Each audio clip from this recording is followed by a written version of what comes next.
Hello, welcome to Rise, Hope and Healing from Sexual Betrayal. I'm MaryAnn Michaelis, licensed clinical social worker, certified sex addiction therapist, and certified partner trauma therapist, and I'm here with Dr. Skinner. We're so glad to be here again.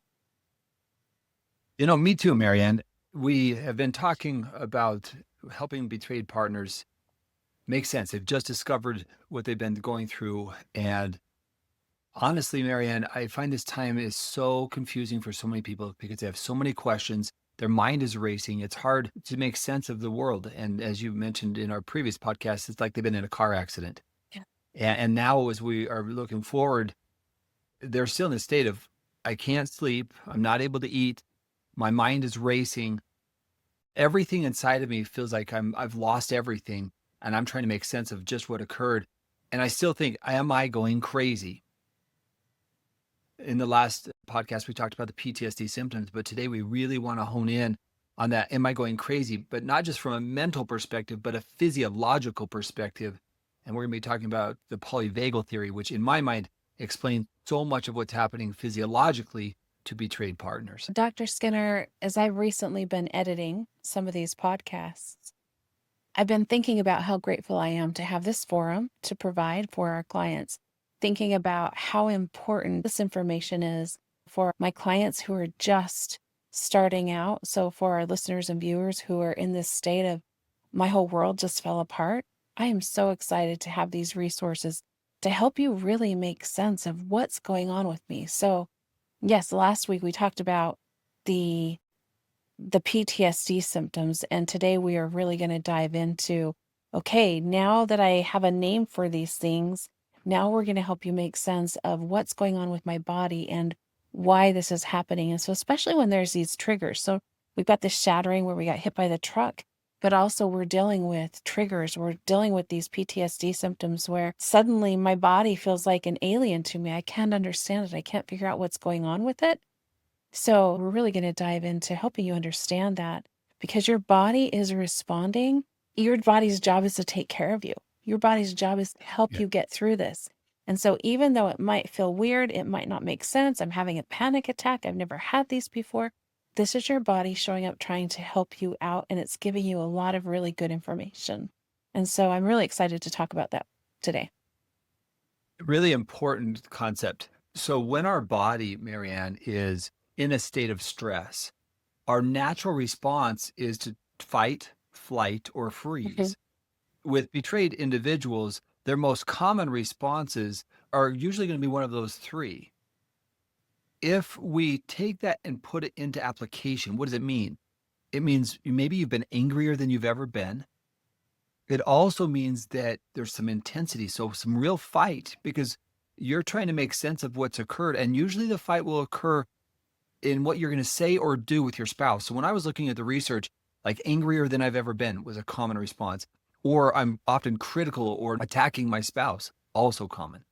So what we understand from that is it's the body's fight response to no longer feeling safe. That concept of safety, as we talk about it, healing is actually feeling safe. We digest food better, we sleep better, every aspect of our life, we function better when we feel safe. And what sexual betrayal does is it makes me question my safety. One of my favorite quotes from this comes from Dr. Stephen Porges in his book, The Polyvagal Theory, where he talks about our natural inclination is to fight, flight, or freeze. When we go into any new environment or any environment, the first thing we do is we check for safety. Am I safe? Am I not safe? Safe, not safe. And only, and he says, only when we feel safe do we turn off that fight, flight, or freeze response and then socially bond. Only when that happens. So if I'm not safe, social bonding rarely occurs, and I'm in protective mode, fight, flight, or freeze. So when clients come to me and they say, I'm angrier than I've ever been, what's wrong with me? I'm trying to help them understand you're actually doing what your body was trained to do, and that is to protect you. Now, you might not want to stay in that state, but initially, that's what the body's doing, is it's protecting itself because it no longer knows what is safe and if I am safe or not.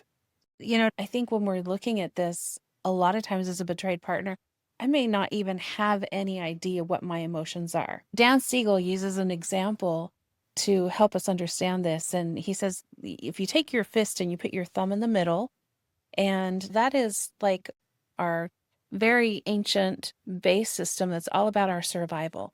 This is all about keeping us safe.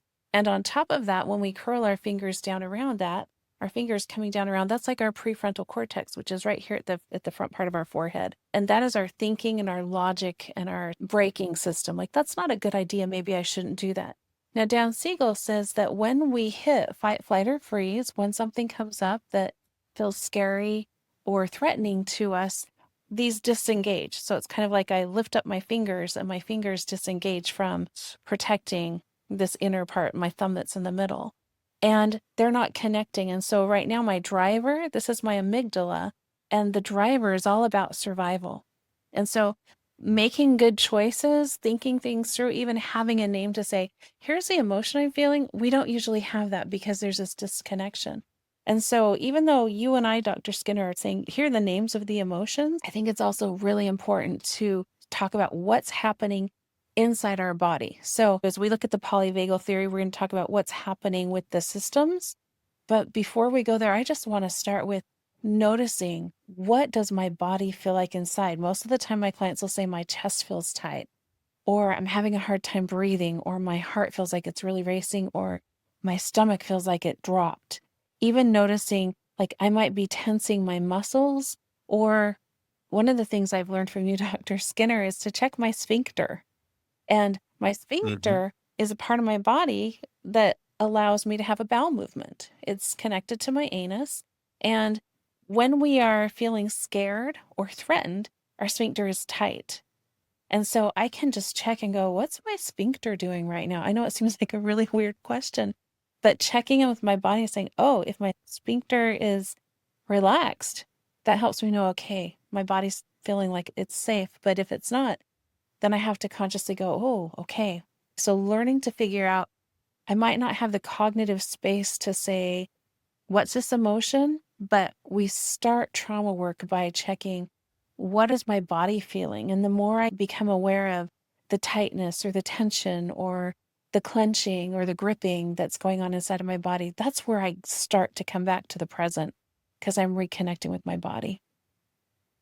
Yeah. And so as you're talking about becoming more attuned to the body, we also know when we're in the fight or flight phase, our body's more likely to have adrenaline and cortisol. And so if we have an uptick in adrenaline and cortisol, those are fight hormones. Those are flee hormones. Or I got to get away. I've got to protect myself.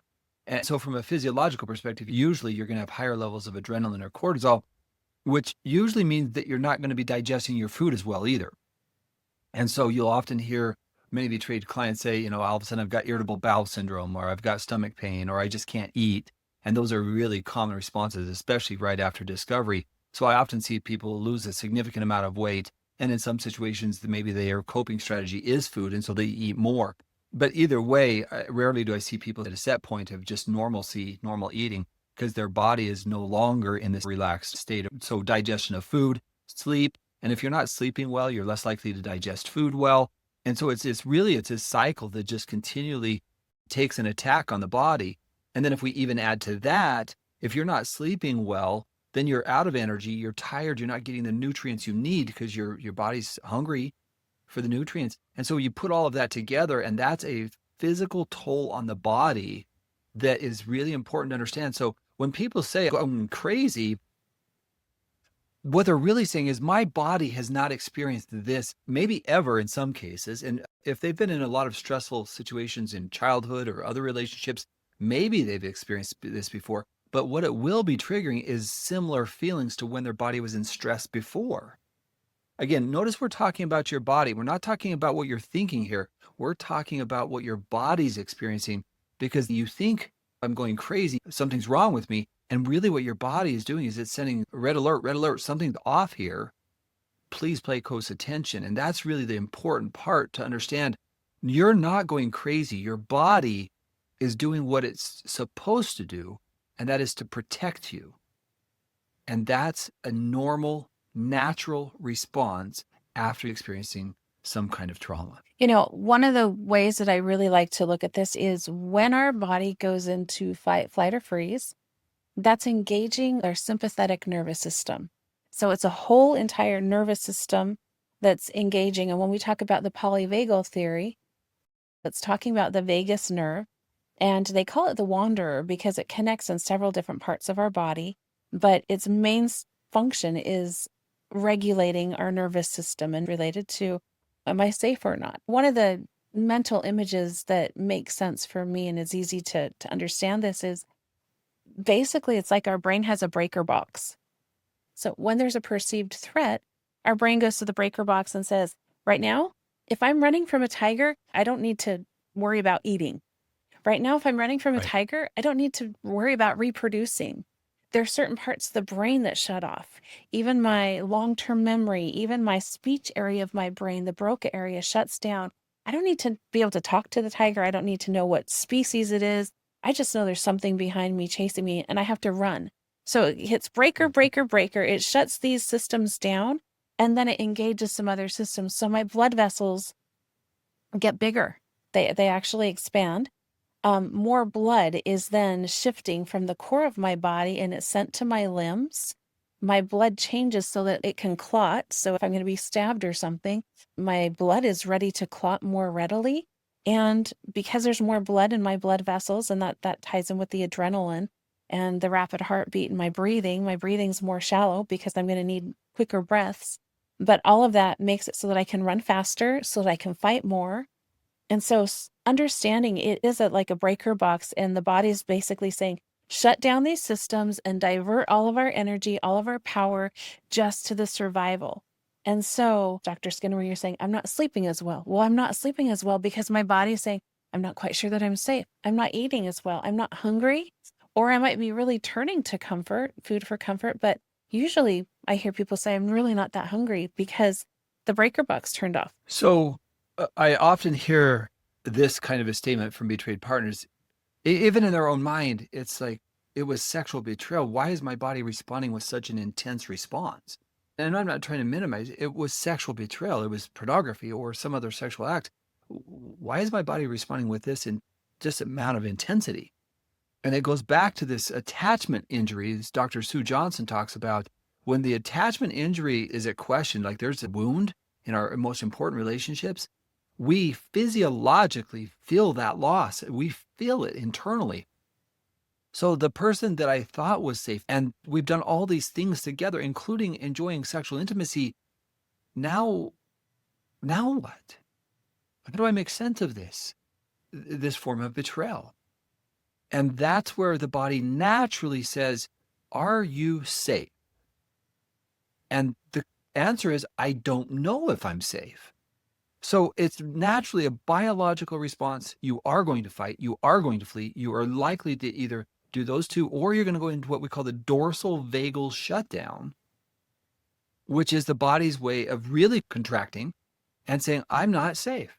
And so protect yourself. In fact, the words might not come out. I might curl up in a ball and I might be there for days or weeks. I've seen people for 6 months where they said they basically went to the kitchen, got food in the morning, went to the bathroom, went back to bed. And that was for 6 months of their time. That's what they did. They completely shut down. So when people say, what's wrong? That's it. They're in the dorsal vagal shutdown. It has created that type of response. And some people go into shutdown, some people go into flee, some people go into fight.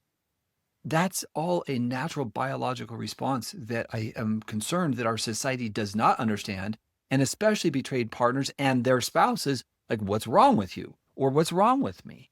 And if we don't understand the natural response of the body there, then I am going to think I'm crazy. I am losing my mind. There's something wrong with me. The good news, MaryAnn, is when you understand it, that awareness then can say, okay, then what do I do about it? And that's really the question that most people are asking us. What do I do to overcome my natural fight, flight, or freeze response? What do I do? We are wired for love and connection. If we look at animals in the desert, they band together for survival. And as humans, we do the exact same thing. And so if I'm left behind because I am weak or I'm sick or I can't run as fast as the rest of my pack or my tribe, I get picked off, I die. And so Mm. deep down, the way that we're wired and we're connected, we are wired and connected for that attachment. And when we feel betrayed or when we are betrayed, it really hits that abandonment. Our abandonment fears are engaged. And it is not just my partner hurt me.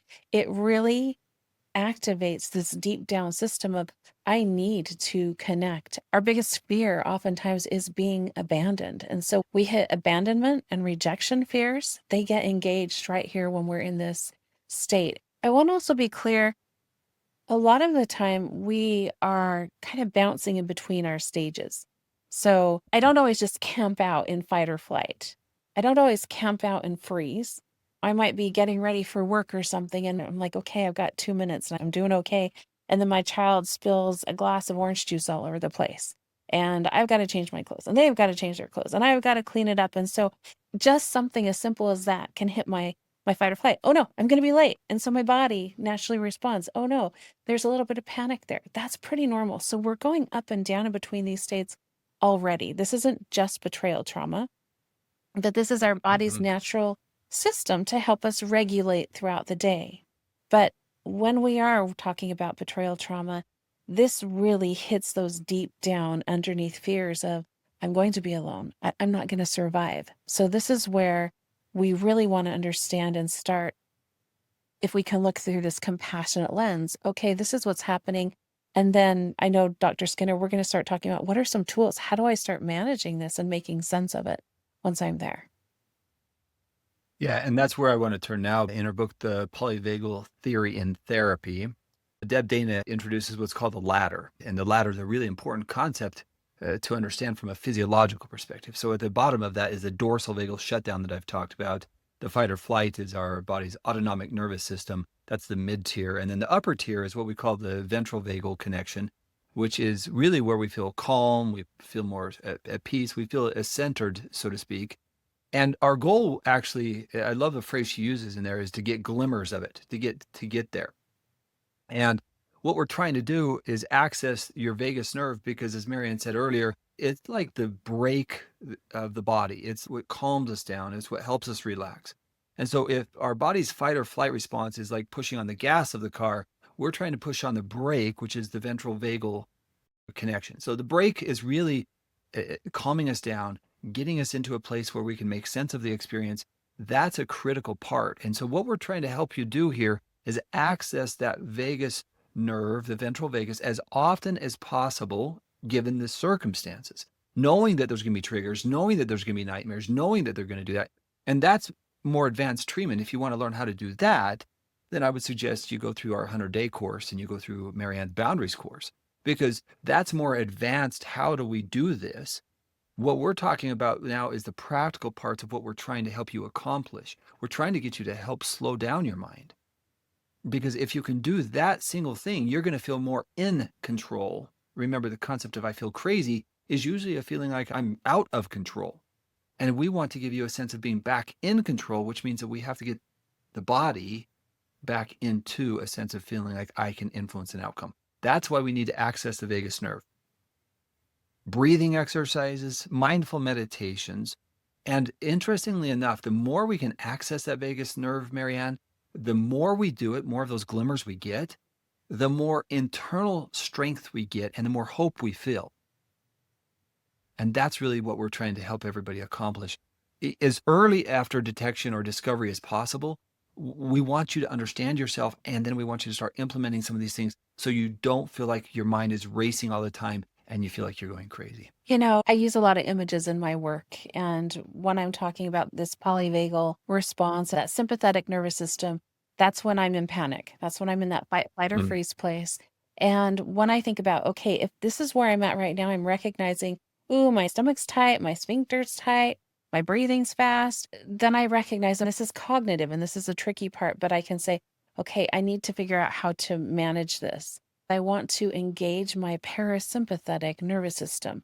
And so I think about a parachute. The sympathetic is the fight or flight. The parasympathetic is the re-engaging my I'm safe part. And so I think about the parachute because the parachute gently, softly comes down. And one of the beauties, one of the magical mysteries of our bodies is our body was created with a tool that was built in to help us with this, and that's breathing. And so I think about the parachute and I think about air.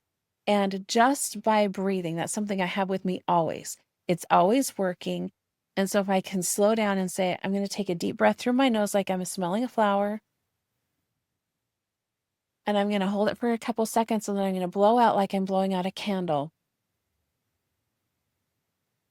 Just by doing that, I am engaging my parasympathetic nervous system. So I'm engaging, once again, like that parachute, and that's helping my breaker boxes go, oh, okay. Because if I'm running from a tiger, I'm not going to be breathing like that.